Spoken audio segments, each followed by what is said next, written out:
That One Movie Podcast. Dump.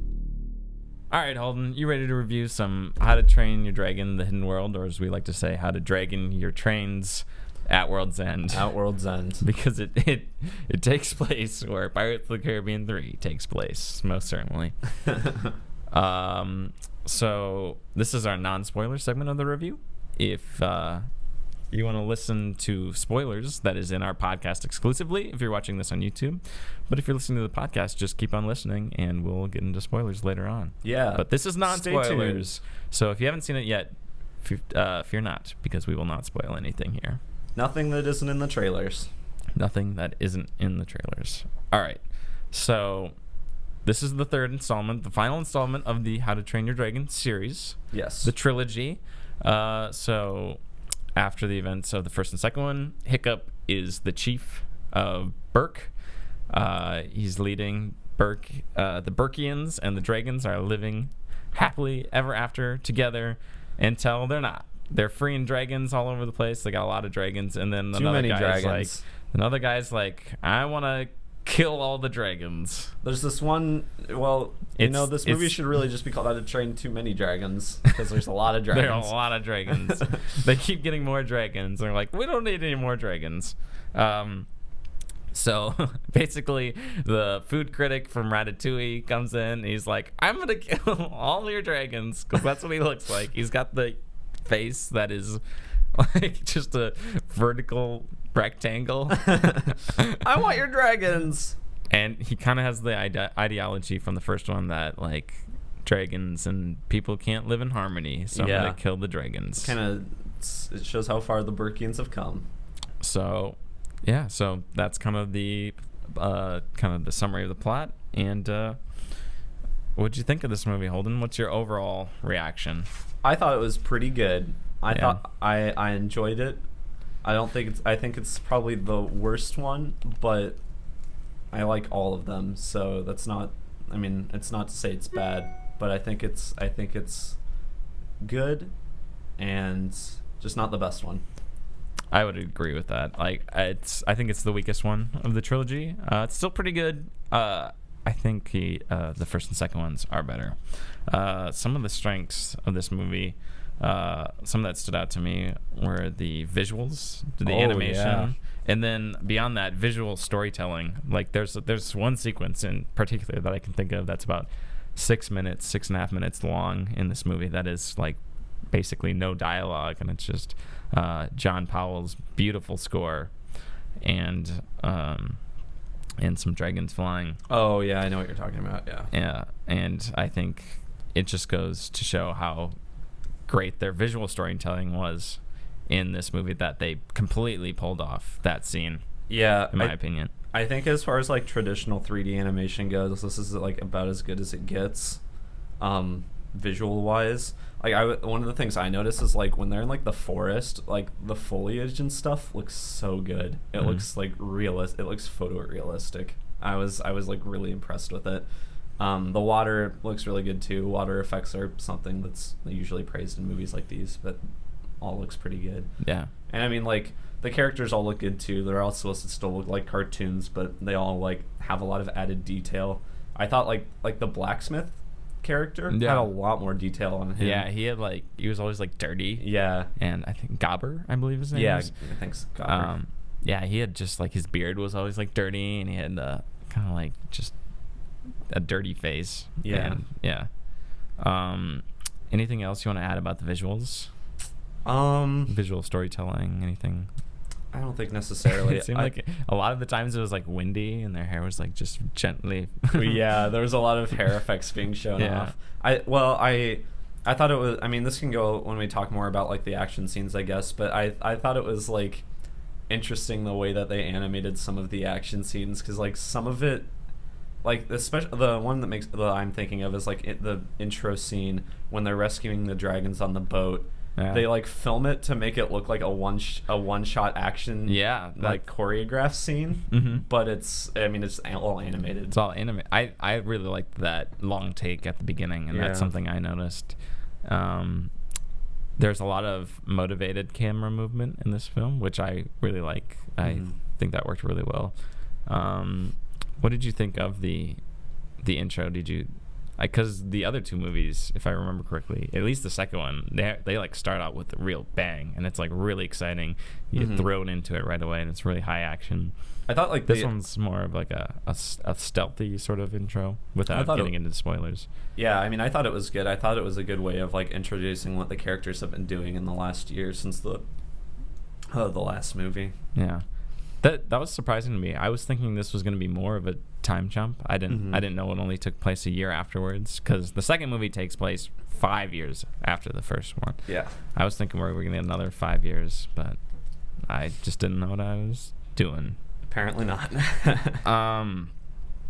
So one of the strengths of this movie that stood out to me was the score, which I think goes for all of them. I think these movies really benefit from John Powell's excellent Oscar-nominated score. If he doesn't get another nomination for this one, I don't know what the Academy's doing. But, I mean, I guess we don't know what the Academy's doing now anyway. So. Yeah, they're pretty off their rocker anyway. Yeah, just really, like I said, that one visual scene that was 6.5 minutes with little dialogue. Just the music was great. I really like how he uses, like, flutes in this. They're, like, just beautiful. Just captures the whole like whimsical and magical aura of this world. Yeah, and the excitement at the same time. I'm not even like a huge flute person, but yeah, it's like that's one of the things I like about all of these scores, all three. The flute's pretty good. Yeah. What I think maybe the biggest strength of these movies is just the amount of heart they have. Like you can tell that these characters just work together. Like whoever makes these really loves all of these characters. You can see that they put a lot of their time and effort and a ton of passion into this movie, which and to see that translate to the audience when you're watching it, I think is a testament to their ability in filmmaking. Yeah. Well, and this kind of goes along with that. I thought like the character arcs and stuff that went along with this movie felt like very natural. I don't think they necessarily had, but it kind of felt like this movie had been planned out from the start, which was kind of cool. Like a lot of the characters and plot points in this movie just kind of felt like a very natural continuation from the last movie. And so, yeah. Do you know, so are the books similar, or is this like a completely original story? Do you know that? Well, I know the first book. I think the first book is pretty similar to the first movie, but I don't think like the rest of the books in the series I think are about different things. Okay. I'm not sure. I don't remember exactly what they're called, but yeah, I think this is a lot different from the books. Toothless, of course, is just great. And yeah, he steals every scene. Toothless is the best character in this movie. Yeah, I think he's the best character in like all of them. Yeah, he steals the scenes every time he's in it, and I think that helps you as a viewer buy into this movie. Is the relationship between Hiccup and Toothless is so strong, and these are really likable characters. And I think it works really well for the film. Let's talk about the villain. Okay. Because I think Grimmel, yeah. See, I didn't even remember his name. Is he good? Is he bad? I think he's kind of a mixed bag. One thing I liked about him was that he was clever. He seemed to be like on top of one step ahead all the time. I just didn't necessarily buy into his like motivation, and he seemed like just one-dimensionally evil. Why is he that hell-bent on he's like, I want to kill the dragons to maintain peace, but when he comes there, they're all living in peace with the dragons. Yeah. And is this getting into spoilers? No. Okay. I mean, yeah, I don't think so. I guess it's just his motivation. Yeah, it's pretty transparent. I mean, because that's where you left off the second one. He's just, they're all living together with the dragons and happy. And this guy just wants to kill the dragons. Yeah. Why? To kill all the Night Furies. Why? I don't know. I think he's just kind of evil. which is a problem that I had with the second one too. Is that like the villain's just kind of evil for not a great reason. Yeah. Well, or at least they didn't really flesh out that reason. I didn't buy into his motivation, I should say. The villain in the second one I liked more just because, to me, he felt like more ruthless and intimidating. I thought, like, this guy, yeah, he was clever, but he was... I don't know. I won't get into it, but I felt like there were a few points in the movie that they could have just easily taken him down. Oh, yeah. Like, it shouldn't have been that hard. Yeah. He did, yeah. I just didn't really... I don't know. He was a mixed bag for me. Another thing that I didn't love about this movie that kind of goes with it being like a more of a kids movie is that just a ton of heavy foreshadowing. Oh yeah. So much foreshadowing in this movie. It's like, whoa, da da da da. I wonder if that's gonna happen. Like, Hiccup, you need to do this, or yeah. I can't remember what it was. There was one specific line though that I just turned to Joe and I'm like, well, that's definitely gonna happen. Yeah. Joe's our friend who went and saw the movie with us. Just for context. Yeah, that kind of took me out of the movie. And like, there's some foreshadowing in the other ones, but like, I felt like this one was like really over the top. Like, you saw everything coming for the most part. Villain is one-dimensional. We kind of talked about that. Another thing I thought about this movie was more of a weakness was that they were like trying to convey too many like adult themes without going into them. I thought they were just trying to they're like, here's a lesson, here's another lesson, here's another lesson, instead of just focusing on kind of one main one like the other ones did well, in my opinion. I'll be interesting. I don't have to talk about it in spoilers. And for me, the emotional impact didn't land in this movie as much as it did for the other two. Oh, I thought it hit me pretty hard. Oh, so it did hit you pretty hard. I mean, I'll talk about it in the spoilers, but I thought the ending was really good. Really? Okay. Because I had that was a mixed bag for me as well. Was the ending. All right. So. Well, okay. Let me see what else. I thought the script was kind of hit or miss sometimes. Yeah. I thought like at the beginning, it was kind of shaping up to be kind of weak. I thought like, well, okay. I think the problem is I don't like most of the other side characters on Burke, like Hiccup's friends. Yeah, his friend group. Aside from Astrid, which I'm fine with Astrid, I think like his friend group's kind of annoying for the most part. There's some parts where they can be funny, but I've always kind of thought they're just kind of, they don't necessarily need to be there. That's one thing I put down is that I think this movie would have benefited from more humor. Like, there were kind of a lot of gags, but they weren't funny. Yeah. And they weren't necessarily trying to like be laugh out loud moments, but it just seemed like this movie should have been a movie where we went to it and it was like a good time and it was hilarious. And I feel weird kind of requesting like or wishing that there was more humor, because I think a lot of movies try to put in too much humor. But this one, I think it would have been more of a fun ride in the vein of the Lego Movie 2, which I think had just like the right amount, and it was this great fun emotional ride as well. It would just added to the fun element of going to see this movie. But yeah, I can see that. I don't think that was like a big knock against it.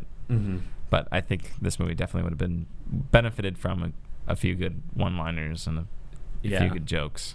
I think I would have liked Hiccup's mom to maybe be more part of it. Yeah, I really liked her in the second movie. Yeah, she really didn't have a ton to do in this movie. Yeah. Once again, without getting into spoilers. Anything else you want to add in the non-spoiler review? Let me see what I got on my notes. All the voice acting's pretty good. I think what's his name who voices Hiccup, Jay Baruchel or whatever. Yeah. He does pretty good. I think he does really good as Hiccup. He can get pretty emotional, but it's also it's kind of, now when I hear that voice, even when I see the actor, I think it's Hiccup. Like I just associate with Hiccup now. The other voice actors are pretty good. Kit Harington's in it. Yeah, Kit Harington's in it. Jon Snow. Yeah. For you Game of Thrones fans out there. F. Murray Abraham's the bad guy. He's a big name. He was in the movie Amadeus. Oh, okay. Yeah, he was not Mozart, but the other guy. Okay. But yeah, I think that's all I've really got. Concluding thoughts. What kind of rating do you think you give this one? Pull up the list. We have a few brainstormed rating ideas that aren't just simply numbers out of 10. I think I'm gonna give it a. I see what you're trying to do there. Basically, almost. Yeah, I think that's a pretty fair rating. I'm gonna give it a Lawrence Fishburne, which is never gonna be one of the greats, but boy, he deserves some recognition, huh? Okay, He's a pretty good actor, My rating means essentially good. So yeah, good, I not think great. For me, this equates to about an 8 out of 10. Yeah, okay. What would Mine's you probably say? more of a 7. A 7 out of 10, Yeah. really? I don't know. I felt like I knocked him more than you did, but I don't know.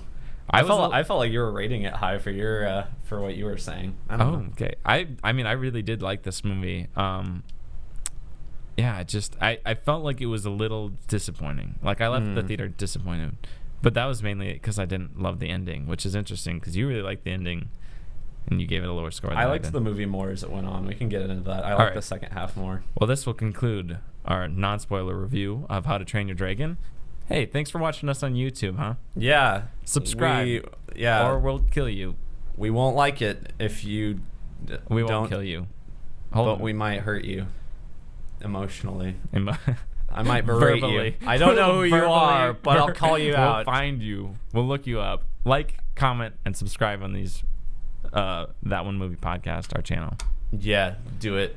We're cool. All right. Stay tuned for more movie reviews. See you in the next one. Bye.